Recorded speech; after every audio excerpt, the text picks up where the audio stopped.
আল্লাহকে ভয় করো যুবক। এ আমার যুবক ভাইয়েরা শুনছো তো? নিজের যদি ভুল করেও ফেলো, নিজের যদি ক্ষতি করেও ফেলো, আল্লাহ বড় দয়ালু, তিনি গফুর ও গফার, তিনি রহিম ও রহমান, তিনি মাফ করবেন, কথা দিয়েছে। জোরে বলুন সুবহানাল্লাহ। বনি ইসরাইল কওমের একটা ছেলে ছিল। সেই ছেলে হালকা বয়সে অর্থের গরমে, তার বিরুদ্ধে কেউ বলার ছিল না, সে রোজ শরাব পান করত আর তার চরিত্র খারাপ ছিল। বাজার থেকে নারীদের খরিদ করে আনত। তো একদিন ওই যুবকটা, আমার ভাইগুলো শুনছো তো, একদিন ওই যুবকটা বাজার থেকে এক মহিলাকে খরিদ করেছে। তৎকালীন সময়ে 60 দিরহাম দিয়ে, যেটা আজকের বাজারে মনে হয় 10-20, আরো বেশি তো কম নয়, লক্ষ টাকা হতে পারে, কম বেশি যাই হোক, সোনার টাকা তখন ছিল আরো দামি। মুসা আলাইহিস সালামের জমানার কথা বলছি, আজকের কথা নয়। তখন সোনার টাকা ভারী টাকা ছিল। যত দিন যাচ্ছে তো কাগজ চলে এসছে, আর এখন বর্তমান তো আরো অবস্থা খারাপ। বেশি দিন যে নুকিয়ে রাখবে, রাখারও উপায় নেই, বার করে দেখবে শুধু কাগজ টাকার অক্ষর চলে গেছে। কি আমার দেশে যা নতুন বেরিয়েছে আমাদের, নাম আর বলছি না, থাক, কেন ধর্মসভা তো, এটা অন্য বিষয়, তাই বললাম না। তো যাই হোক, হযরতে ওই বনি ইসরাইল কওমের যুবকটা প্রতিদিনের ন্যায় একটা নারীকে খরিদ করে নিয়ে এসেছে, শরাব নিয়ে এসেছে। সে প্রতিদিন একসাথে বসে শরাব পান করে আর চরিত্র নষ্ট করে, বাকিটা সব বুঝতে পারছে। প্রতিদিনের নাই এই মহিলাকে, তার অনেক খাদেমাও আছে, আবার বাড়িতে পয়সা আছে, সাজিয়ে গুজিয়ে সব রেখেছে, এই সাজাবার জন্য লোক রেখেছে। সেই সব মহিলারা এই মহিলাকে সাজিয়ে গুজিয়ে ওই যুবকের খাস কামরায় দিয়েছে।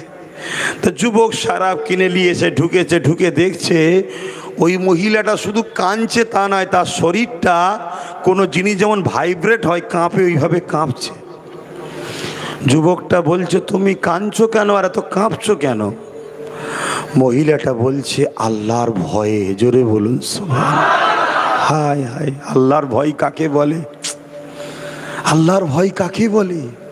হ্যাঁ দেখুন, আর আল্লাহ বলছে যারা আমাকে ভয় করে, ওয়ালিমান খাফা মাকাম রাব্বিহি জান্নাতান, আমি আল্লাহ তাদেরকে দুটো দুটো জান্নাত দেব। জোরে বলুন সুবহানাল্লাহ।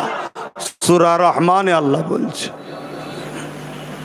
আর আজকে আমাদের তো সব ভয় উঠে গেছে, এতিমের মাল, বিধবার মাল, গরিবের মাল দেখা দেখি না। সবচেয়ে বড় কথা, যারা রসুলের পক্ষে, দ্বীনের পক্ষে লড়াই করছে, ওই উলামাদের ঘরে পর্যন্ত গালিগালাজ করতে, সমালোচনা করতে আজকাল আমাদের ভয় লাগে না। কথা শুনছেন তো ভাইয়ের আমার? ওই যুবক বলল, তুমি তো খুশি মনে টাকা নিলে, তাহলে এসেছো যখন এখন এই কথা বলছো কেন? তখন ওই মহিলাটা বলছে, আমি বড় মজবুরিতে, কয়েক মাস ধরে বিপদের মধ্যে আছি, এদিক ওদিক করে কোনো রকমভাবে সুরাহা পাইনি, আমার অর্থের প্রয়োজন ছিল চিকিৎসার জন্য, তাই আজকে নাচারে বাধ্য হয়ে আমি বাজারে এসেছিলাম, কিন্তু আপনি আমায় খরিদ করেছেন। কিন্তু আল্লাহর ভয় আমাকে কাঁদাচ্ছে, কাঁপাচ্ছে।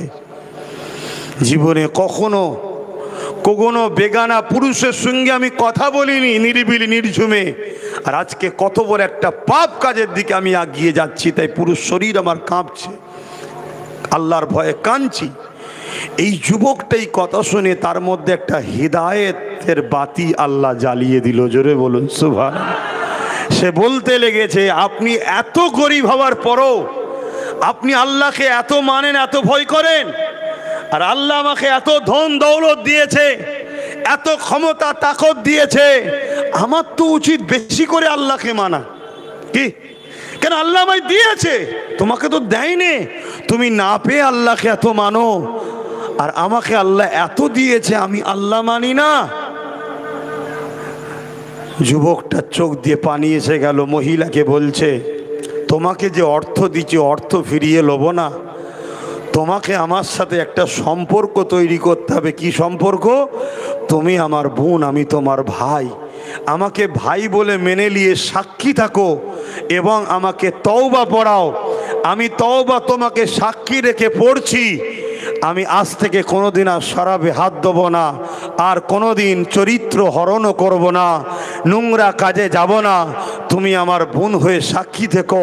কিয়ামতের দিন আল্লাহর কাছে বলো যে কেফায়েল তওবা করেছিল, আল্লাহ তার সাক্ষী আমি রয়েছি। জোরে বলুন সুবহানাল্লাহ। বোনটা, মেয়েটা চলে গেল। এই যুবক সেজদায় পড়ে কেঁদে যাচ্ছে, আল্লাহ আমি তাহলে কি ভুল করলাম, তুমি আমায় কি ক্ষমা করবে আল্লাহ? হে যুবক শোনো, কেঁদেই যাচ্ছে, কেঁদেই যাচ্ছে, কেঁদেই যাচ্ছে। সকাল হয়ে গেছে। প্রত্যেকটা বাড়িতে, গ্রামের মানুষ সবাই জানে এই বাড়ির ছেলেটা খারাপ, তাই সবাই দরজার গোড়ায় তাকায়, না জানি আবার আজকে কোন মহিলাকে নিয়ে এসছে। কিন্তু আজকে যারাই তাকাচ্ছে, দরজা ছেড়ে আর যাচ্ছে না, দরজার কাছে সবাই ভিড় করে আছে। কেন? গায়েবীভাবে তার দরজায় ফারিস্তা দ্বারা আল্লাহ লিখিয়ে দিয়েছে, এই যুবক কেফায়েল তওবা করেছে গত রাত্রিরে। তওবাকারীকে আল্লাহ বড় পছন্দ করে। অতএব আল্লাহ এই কেফায়েল যুবকের ওপরে খুশি হয়ে গেছে। এ তওবা করেছে। যারা যারা এর জানাজায় শরীক হবে, আল্লাহ তাদেরও গুনাহ মাফ করে দেবে। জোরে বলুন সুবহানাল্লাহ, আরো জোরে বলো সুবহানাল্লাহ। হে আমার যুবকেরা, হে আমার ভাইয়েরা, অন্য নবীর উম্মত হয়ে এত বড় পাপ করে তওবা করার সুযোগ পেয়েছে, তওবা করার জন্যে আল্লাহ যদি মাফ করে দেয়, এ যুবক ভুল করেছো তওবা করো, নামাজ কাজা করেছো তওবা করো, রোজা কাজা করেছো তওবা করো, গান শুনেছো তওবা করো, অন্যায় করেছো তওবা করো, সিনেমা দেখেছো তওবা করো, যাত্রার কাছে তওবা করো, ইসলাম বিদ্বেষী নেতাদের সঙ্গে দল করেছো তওবা করো, ইসলামের দুশ্মনদেরকে ভোট দিয়ে সাপোর্ট করেছো তওবা করো। মনে রাখবে, আল্লাহ তওবাকারীকে মাফ করে দেয়। আল্লাহ তওবাকারীকে কবুল করে মাফ করে তার গুনাহকে নেকিতে পাল্টে দিয়ে তাকে জান্নাতের উঁচু মাকাম দান করে। এভাবে দেয় যেন মনে হয় কোনোদিন গুনাহই করেনি। জোরে বলুন সুবহানাল্লাহ। কিন্তু যুবক, কেউ যদি ইসলামের ক্ষতি করে, নবীর দ্বীনের ক্ষতি করে, নবীর বিরোধী করে, আল্লাহর সঙ্গে শিরক করে, আল্লাহ তাকে মাফ, জোরে বলো, মনে রেখে দিও যুবক, আজ আমাদেরকে মুশরিক বানাবার চক্রান্ত চলছে। আমার কথা খারাপ নেবেন না তো, মুশরিক বানাবার চক্রান্ত চলছে। আপনি রাজনীতি করছেন, করগে যান, যার ভালো লাগবে আপনার সাথ দেবে, ভালো লাগবে না সাথ দেবে না, সব নিজের নিজের ব্যাপার। কত শুনছেন? কিন্তু আপনি রাজনীতির নামে কি স্লোগান শিখাচ্ছেন আমার কওমকে? আপনি বলছেন ধর্ম যার যার, উৎসব সবার। বলেন এই কথাটা ঈমান থাকবে? এক কথা বলছেন না তো? কেন অনেক উৎসব আছে যে উৎসবে শিরক হয়। তাহলে উৎসব আমার, শিরক উৎসবকে আমার বল, আপনি শিরককে সাপোর্ট করলেন, মুশরিক হলেন। তাহলে কি চলছে?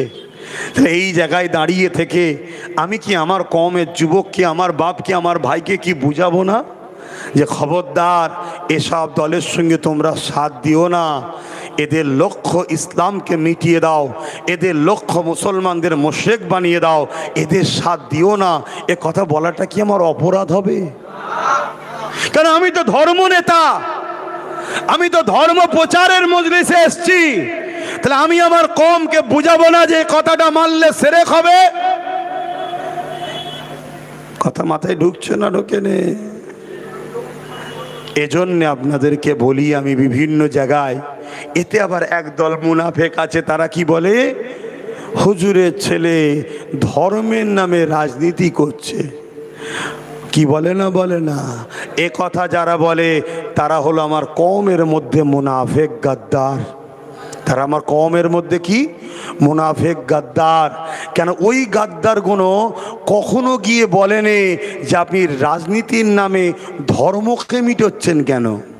বলে যখন ইফতার পার্টির ব্যানার দিয়ে রোজা না রেখে বসে মাথায় নকল টুপি দিয়ে এসে ঘুমটা দিয়ে মিথ্যা যখন ইফতার করে, ওটা কি ধর্মের দোহাই দিয়ে রাজনীতি হয় না? কই তখন এই গাদ্দারগুলো বলে, এক কথা বলছে না তো। যখন কলিকাতা রেড রোডে গিয়ে ঘুমটা দিয়ে হাজির হয়ে যায় ঈদের নামাজে, ঈদের নামাজে যাওয়া যায়, হ্যাঁ আপনাদের মা বোনরা যায়, তখন এই মুনাফেক মুসলমানগুলো তো বলে না যে এটা ধর্মের নামে রাজনীতি হচ্ছে, এটা করা উচিত নয়, আমার ধর্মকে ক্ষতি করা হচ্ছে, বলে। ও আর আমার নবীর মেম্বারে দাঁড়িয়ে আমার নবীর উম্মতকে নবীর দিনের দুশ্মন চিনাবো, আমি রাজনীতি করছি। হ্যাঁ কথা মাথায় ঢুকছে না, ঢোকে নে? অতএব খুব সাবধান, খুব সাবধান। আখরি জামানা, এরা যখন কোনো দিকে পারবে না তখন মিথ্যাভাবে আঘাত দেবে, গালিগালাজ করবে, বাপ তুলে মা তুলে গাল দেবে, যাতে করে আমরা ভয়ে লজ্জার খাতিরে চুপ হয়ে যাই। শুনছেন তো নাকি?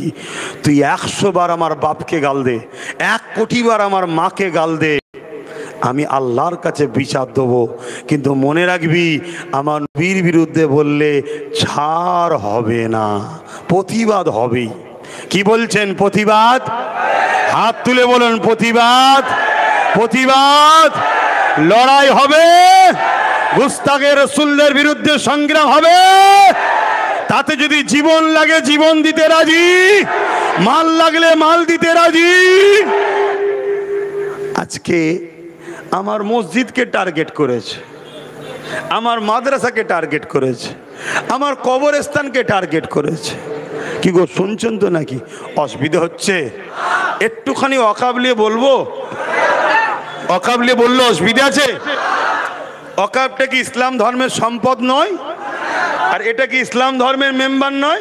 তা ইসলামের মেম্বারে ইসলাম লিয়ে বলবো না তো কি লিয়ে বলবো? বলবো তো নাকি?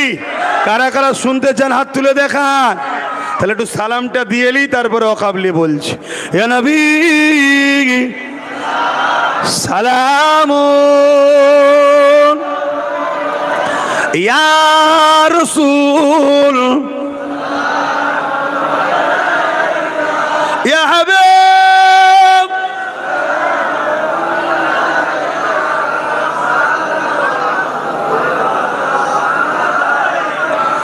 কঠিন হাসরের দিনে কি আছে মোদের কপালে, গুনাহগার উম্মাহ আত আপনার লইবেন সঙ্গে এ মাহশরে। নবী সালাম, ইয়া রাসূল, ইয়া হাবিব,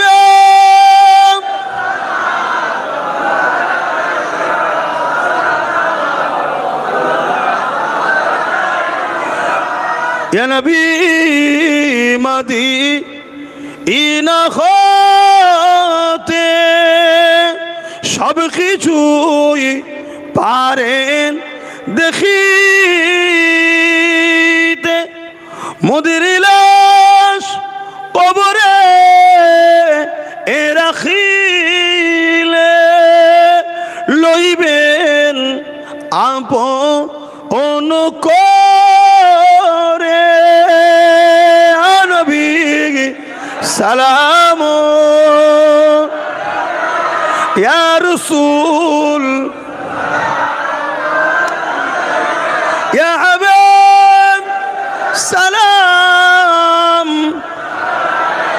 সালাওয়াতুল্লাহ। সকলে গে বসুন। বালাগাল উলা বিকামালি।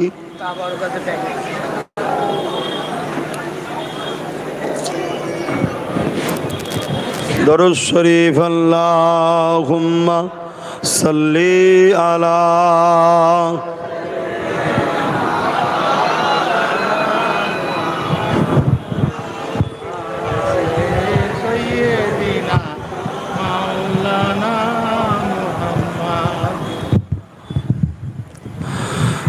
सल्ले अला पुकारो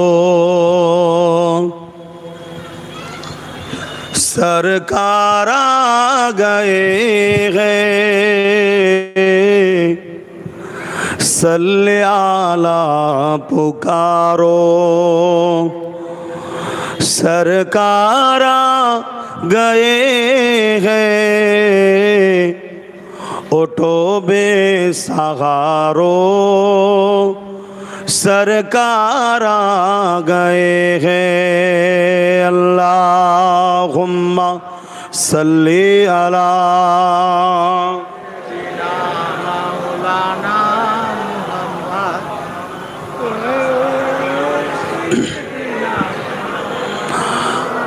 जो मांगना है मांग लो,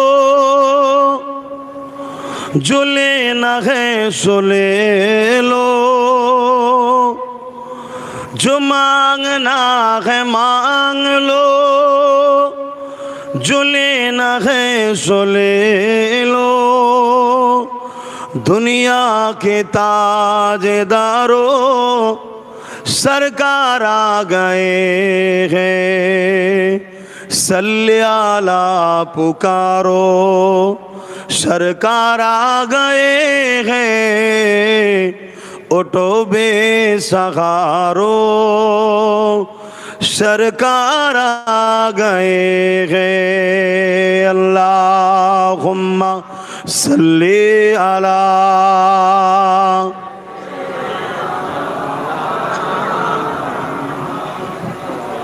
देखे दे।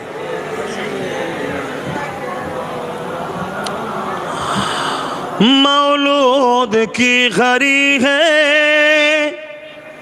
चलो आमिना के घर पर। मौलूद की खरी है चलो आमिना के घर पर। पर्दा किसका उठा है सुबह सबे मिलादा। सल्ले अला पुकारो सरकार आ गए हैं। उठो बेसहारो सरकार आ गए हैं। अल्लाहुम्मा सल्ली अला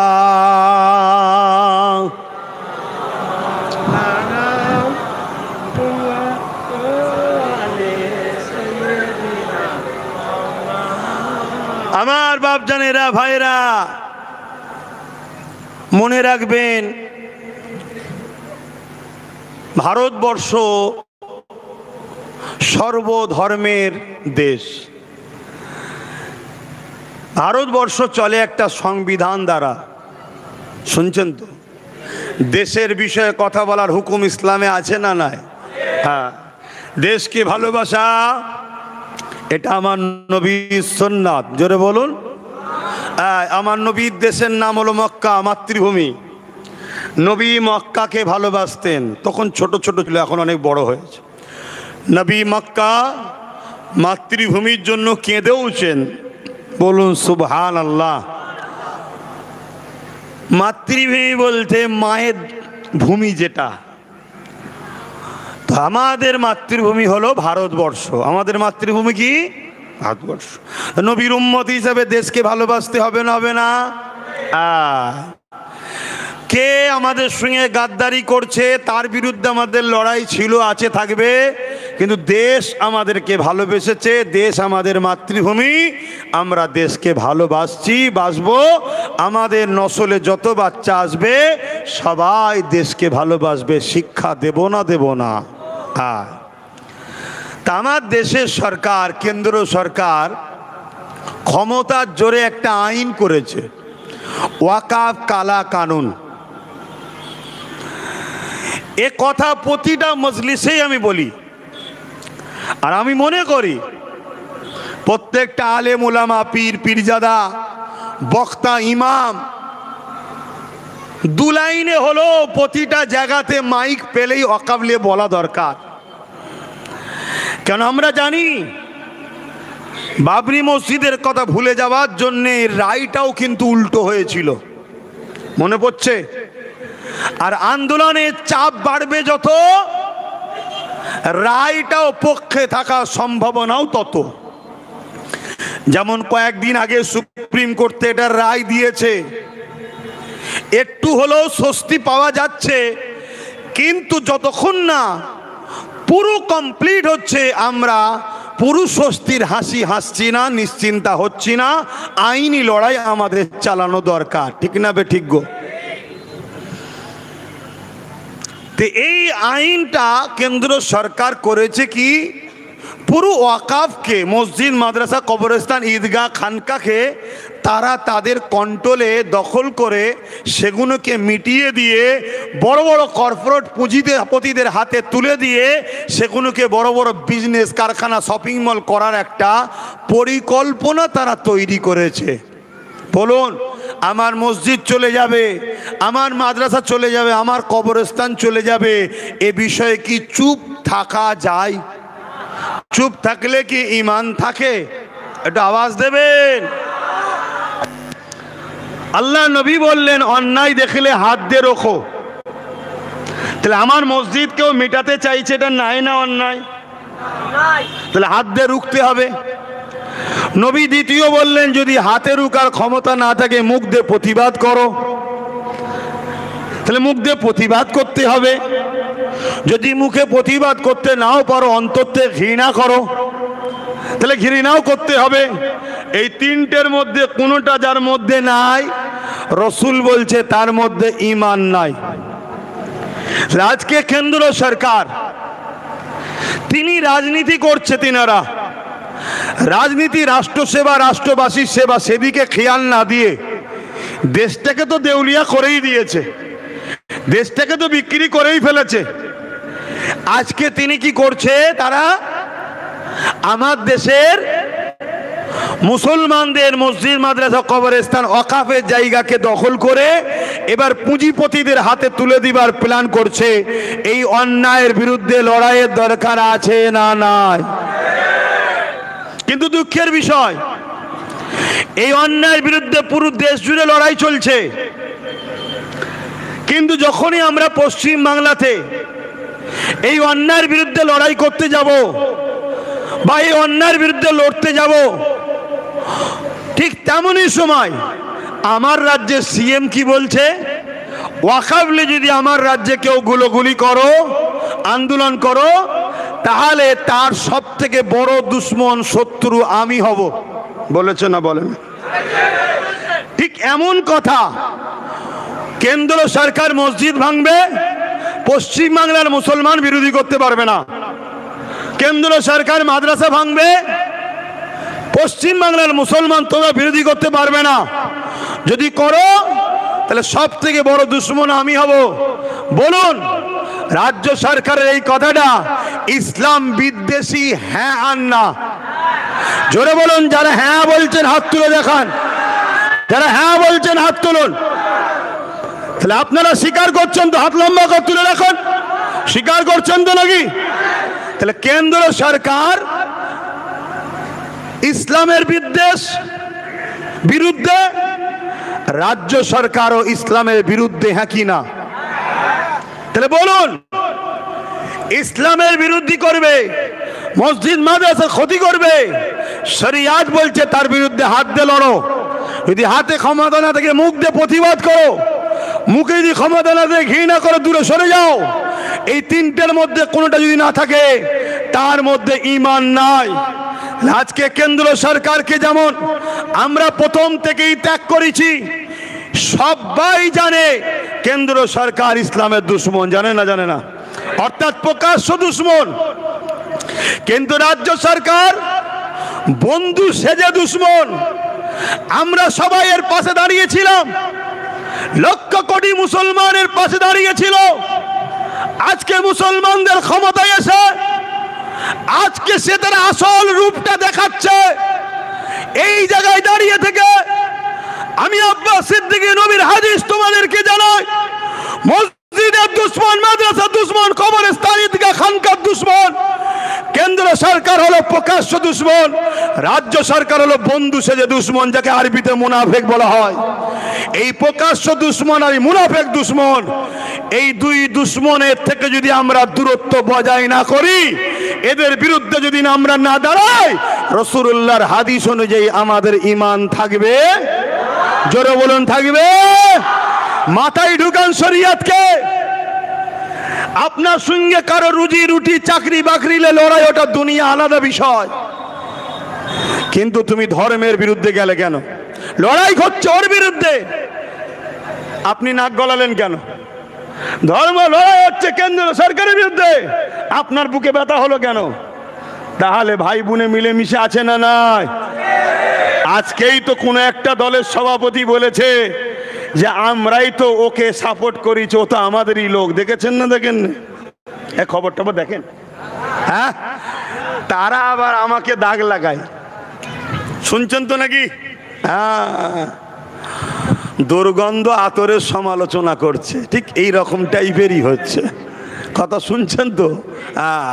তাহলে আজ আপনাদেরকে আমার জানানো দরকার ছিল, আমি জানালাম। এবারে কে আমার কথা নেবে না নেবে আমার জানার দরকার নেই তো। শরিয়ত তো আমার নয়, হাদিসটা তো আমি বলিনি। শুনছেন না শোনেননি? আমার মুখ দিয়ে বার করেছি। রাসূল বলল অন্যায় করলে তার বিরুদ্ধে হাত দিয়ে লড়ো। তাহলে যারা দিনকে মিটাবার মতো অন্যায় করছে তাদের বিরুদ্ধে লড়াই করতে হবে না, হবে না? আর তুমি মুসলমান দাবি করে লড়াই করা ছেড়ে দিয়ে তাকে সাপোর্ট করবে, তাকে শক্তিশালী করবে, আগামী দিন আরো মাইন তৈরি করে আরো ধর্মের ক্ষতি করবে। আর সে জায়গায় যেই মুসলমান চিল্লাবে তুমি তাদেরকে জেল দেবে, মারবে, পিটবে, অত্যাচার করবে। এই জালিমদেরকে সহযোগিতা করা ইসলামের সাথে দুশ্মনী করা। ইসলামের সঙ্গে দুশ্মনী করলে তার ঈমান। কথা মাথায় ঢুকেছে? এরপরেও যদি মনে হয় যে আব্বাস সিদ্দিকী ভুল ফতোয়া দিচ্ছে, অনেক শাসক আলেম পোষে। অনেক শাসক কি পোষে? আর জোরে বলবেন তো? হতভাগা আকবরের নাম শুনেছেন তো? আলেম পুষতো। তা আমাদেরও অনেক আছে আলেম পোষে। তাহলে সেই সব শাসকদের বলবো মৌলী সাহেবদের নাবাও না, ইদিক উদিক হুড়োহুড়ি না করে আমার সঙ্গে ডাইরেক্ট ডিবেটে বসাও, ডাইরেক্ট ডিবেটে বসাও। আমি জানতে চাই মসজিদ মাদ্রাসার বিরুদ্ধে যারা, তাদেরকে সাপোর্ট করা ইসলামে হালাল না হারাম, এ ফতোয়া দিক তারা।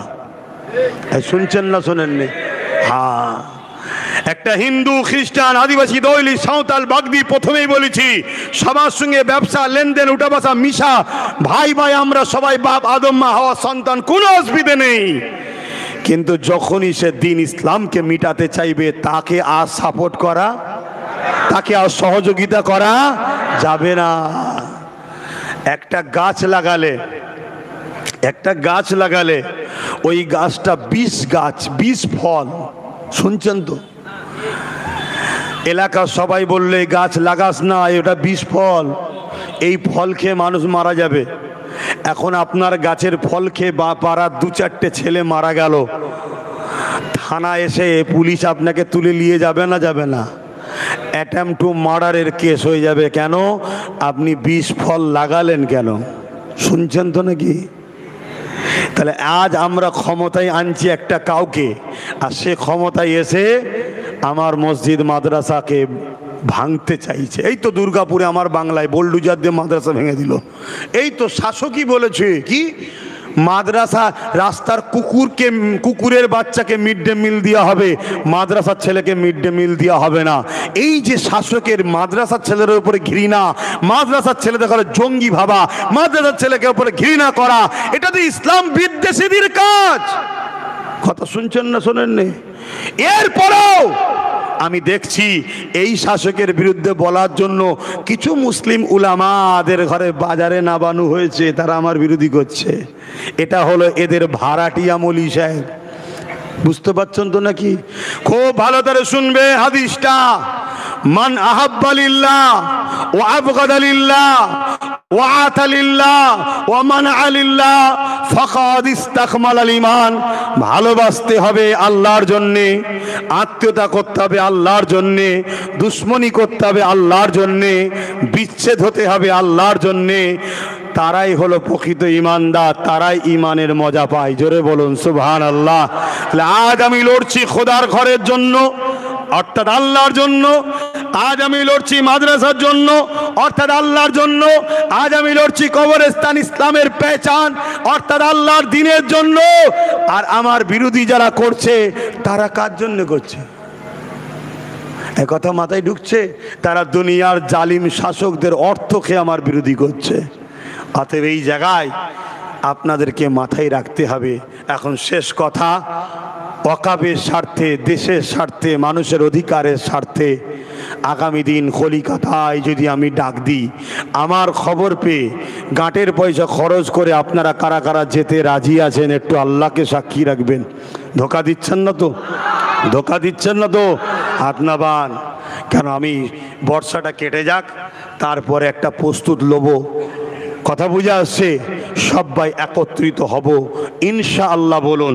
তবে আমার ভয় হয়, আমার প্রোগ্রামকে মিথ্যা মিথ্যা প্রচারও চালাতে পারে অনেকে। তাই আপনারা নিশ্চয়ই আমার নম্বর জানেন। এলাকায় যারা আমার সংগঠন আহলে সুন্নাত ওয়াল জামাতের দায়িত্বে আছে তাদেরকেও চেনেন। বা প্রতি জুম্মার দিন, আগামীকাল যেমন আবার লাইভে বসবো সন্ধ্যে 7টা 7:30টায়, প্রতি জুম্মার দিন লাইভে বসি। ওই লাইভে দেখবেন। এখন আমি দোয়া করব। দোয়া করার আগে আপনাদেরকে একটা ছোট্ট সজাগ করব। সেই সজাগটা হলো কি? ওলামাদের ওপরে এহেনত করলে কুফরি হয়। ওলামাদের ওপরে এহেনত করলে কি হয়? আল উলামা এহেনতুল কুফরুন, কুফরি করা হয়। শুনছেন তো নাকি? কোন উলামা? যারা আল্লাহ রসুলের পক্ষে কথা বলে। কথা মাথায় থাকবে তো। সেই জায়গায় নতুন একটা অ্যাপ বেরিয়েছে, AI। কি অ্যাপটার নাম? AI। এত মারাত্মক ভাইরাস এটা, আগামী দিন পুরো পৃথিবীকে কন্ট্রোল করবে। ওই দিকে যাচ্ছে এই AI। এত মারাত্মক অ্যাপস, হুবাহুব আপনার মতো দেখতে, আর আপনার কণ্ঠ, আপনার কথা হুবাহুব বার করে দিচ্ছে। শুনছেন তো নাকি? অতএব খুব ষড়যন্ত্র চলছে। দেখা যাবে বড় বড় আলেমদের মুখ থেকে এমন কথা বার করবে যেটা আমার নবীর বিরুদ্ধে, ইসলামের বিরুদ্ধে। আপনি ভাববেন হুজুর তো বলছে, সাধারণ মানুষ মেনে নেবেন। কথা বুঝে আসছে না? না, এটা একটা পরিকল্পনা চলছে। বা মিথ্যা মিথ্যা প্রচার করবে, আপনি সেটাকে সন্দেহ করে আপনার ইমানের ক্ষতি হবে। তাই আপনাকে বলবো, আমার ওপরে বিশ্বাস আছে কার কার একটু হাত তুলে দেখাবেন। বিশ্বাস করেন? হাত নাবান। তাই একটু ধৈর্য ধরুন, একটু সাথ দেন। ধৈর্য ধরুন, সাথ দেন। কোনো রকম যদি সন্দেহ হয়, যে কোনো জুম্মায় দরবারে যাবেন, ডাইরেক্ট কথা বলবেন। বা প্রতি জুম্মায় সন্ধ্যের পর PABS এ লাইভে বসি এবং আমার নামে একটা পেজ অফিস চালাই, পীরজাদা MD আব্বাস সিদ্দিকী। ওই পেজে লাইভ দেখুন, প্রশ্ন করুন, উত্তর দেব, পেয়ে যাবেন। খবরদার চক্রান্তের শিকার হবেন না, চক্রান্তের শিকার হবেন না। একদল ভয় দেখাবে, আর একদল বলবে আয় ঘরে আয়, আমি বাঁচাবো, ঘরে আয় বাঁচাবো, ঘরে আয় বাঁচাবো। ঘরে ঢুকিয়ে তালা মেরে না খেয়ে শুকিয়ে শুকিয়ে দোদগে মারবে। প্রকাশ্য মারাটাও মারা, দোদগে মারাটাও মারা। বলুন তো, প্রকাশ্যে মারার থেকে দোদগে মারাটাই কষ্ট বেশি না কম? এইটাই হলো ষড়যন্ত্র। বাজারে দুটো দোকান, একটা ভেজ একটা নন ভেজ, মালিক একটা। তাহলে ভেজ দোকানে ভিড় হলে লাভ কার? আর নন ভেজে ভিড় হলে লাভ কার? জোরে বলুন। অতএব একই মালিকের এটাই চলছে, একটা ভেজ একটা নন ভেজ, একটা কট্টরপন্থী একটা সেকুলার পন্থী। কট্টরপন্থী লিখছে কট্টর গুণকে, আর সেকুলার পন্থী গুণ মুসলিম দরদি সেজে আমাদেরকেও জড়ো করে নিয়ে এক জায়গাতেই করে রেখেছে। কথা মাথায় ঢুকছে?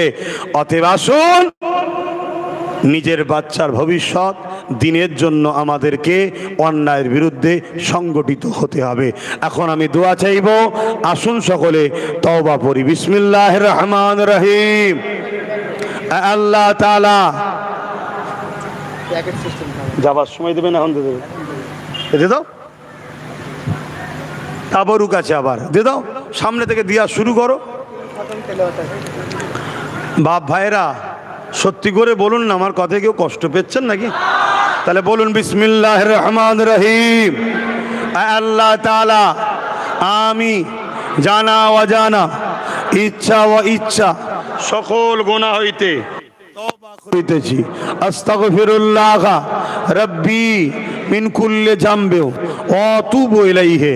আশহাদু আল্লা ইলাহা ইল্লাল্লাহু ওয়াহদাহু লা শারীকা লাহু ওয়া আশহাদু আন্না মুহাম্মাদান আবদুহু ওয়া রাসূলুহু।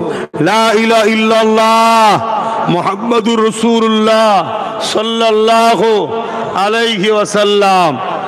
5 ওয়াক্ত নামাজ পড়বেন, এক মাস রোজা রাখবেন, বাপ মার খেদমত করবেন, হালাল খাবেন, হারাম থেকে দূরে থাকবেন, বড়দের সম্মান ছোটদের স্নেহ করবেন, দেশকে ভালোবাসবেন, রাজনীতি করুন এমন লোকের সঙ্গে করুন তার দ্বারা ইসলামের যদি উপকার না হয় না হোক গে যাক, ইসলামের ক্ষতি যেন না করে। যে ক্ষতি করবে তার সাথে রাজনীতি নয়, তাকে তালাক ডিভোর্স দিতে হবে, তবেই তুমি ইমানদার মুমিন। মনে রেখে দিও, গুনার মাপ আছে, অন্যায়ের মাপ আছে। ইসলামের ক্ষতিকারক, ইসলামের দুশ্মনদের সহযোগীকারী, এদের মাপ নাই। কথা মনে থাকবে? যুবক যত ভুলি হয়ে যাক, রোজ আল্লাহর কাছে তওবা করবে, আল্লাহ মাফ করে দেন, আল্লাহ মাফ করে দেন, আল্লাহ মাফ করে দেন। কি গো বলতে পারবে না যুবক? হ্যাঁ, কিন্তু মনে রাখবে সব ভুলের মাফ হয়। সামনে থেকে দিয়া শুরু কর না বাবা, দিতে দিতে চলে যা না, তাহলে আমার দোয়া চাইতে সুবিধা হবে।